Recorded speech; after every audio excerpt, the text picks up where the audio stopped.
আজকের আমি আপ্পাম বানাবো। আপ্পামের জন্য এখানে নিয়েছি 1 বাটি সুজি। এই বাটি মেপে 1 বাটি দইও নেব। এখানে দিয়ে দিলাম নুন একটু স্বাদ মতো। এবার আমি 1 বাটি দই নিয়েছি। এই দইটা টক দই, এটা দিয়ে দিলাম। ভালো করে এবার মিক্স করে এটা রেখে দেবো। তারপরে একটা পেঁয়াজ টমেটোর একটা চাটনি বানিয়ে নেবো। এটার সাথে চাটনি খুব ভালো হয়। এর মধ্যে আবার সবজি দিলেও ভালো হয় খেতে। বাচ্চারা যখন সবজি খেতে চান না, এই আপ্পামের মধ্যে একটু পেঁয়াজ, গাজর, শিমলা মির্চ এগুলো দিলেও ভালো হয়। সুজি তো অনেক জল টানে, তো আমি একটু জলও দেবো। এখন একটু অল্প জল দিলাম, দিয়ে একটু মিক্স করে রেখে দেবো ঢাকা দিয়ে।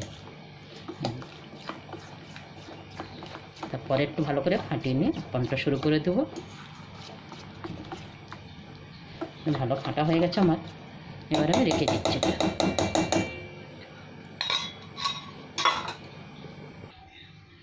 এখানে পেঁয়াজ টমেটোর চাটনি করবো বলে কড়াই তেল দিয়েছি, আর 4টে শুকনো লঙ্কা দিয়ে দিলাম।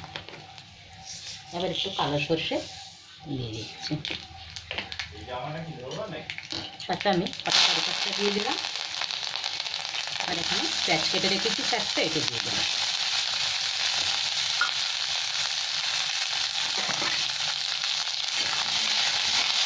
হালকা একটু নাড়াচাড়া করে নেব। এবার একটু নুন দিয়ে দিচ্ছি আমি, দিয়ে টমেটোটা তুলে দিলাম। এই টমেটোর কাঁচা গন্ধ চলে গেলে, তারপর ঠান্ডা হয়ে গেলে মিক্সিটা আমি বেটে নেবো। একটু লেবুর রস দিয়ে দেবো।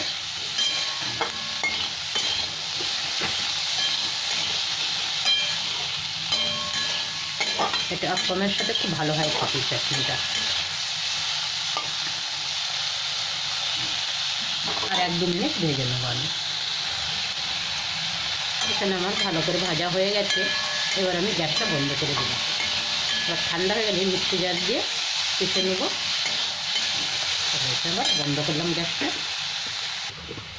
এবার আমি সুজিটা যে দই দিয়ে ভিজিয়ে রেখেছিলাম, এটাকে মিক্সি জারে দিয়ে পিষে নিয়েছি, কারণ অনেক মোটা দানা ছিল তো। এবার আমি ঢেলে নিচ্ছি। বেশ অনেকটাই ঘন, তাই আমি একটু জলও দেবো।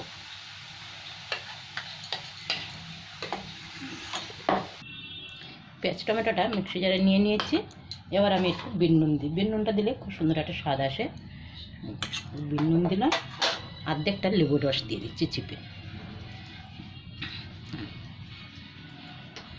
একটু টকটক হবে।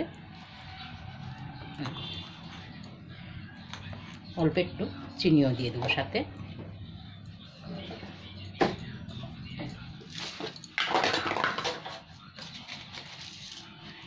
চিনি দিলাম। এবার আমি মিক্সিতে ধরিয়ে নেব। এখানে আমার চাটনিটা হয়ে গেছে। তা চাটনিটা খুবই ভালো হয়েছে, মানে পেঁয়াজ টমেটো সর্ষে কারি পাতা সব দিয়েছি তো, লেবুর রস ভিন্ন, খুবই ভালো হয়েছে চাটনি। আলু পরোটার সাথেও খুব ভালো হয় খেতে। চলো এবার আমি আপ্পামটা বানাবো। এখানে তেল দিয়ে দিয়েছি ফ্রাই প্যানটাতে, আর একটু ব্রাশ করে নিলাম। এবার আমি 1 হাতা করে দিয়ে দেবো।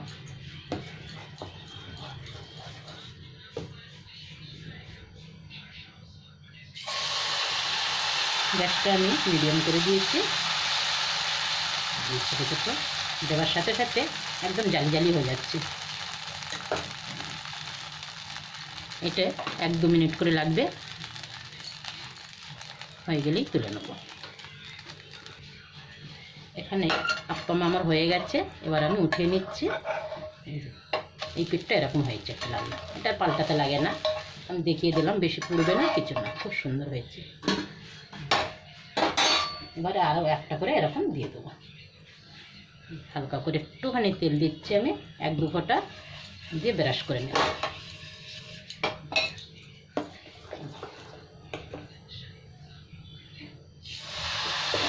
দেওয়ার সাথে সাথে খুব সুন্দর একটা জালি এসে যাচ্ছে।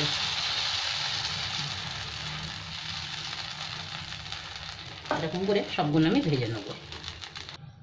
এখানে আমার আপ্পামগুলো সব ভেজে নিয়েছি।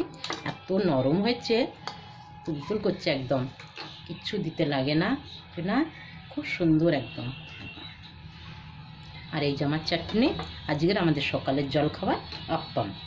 এটা বিকেলেও খাওয়া যায়, বাচ্চারা কলেজ থেকে আসলে টিফিন করা যায়, হালকা ফুলকা একটা টিফিন, দই দিয়ে কি সুন্দর একটা মাখা হয়ে যায়।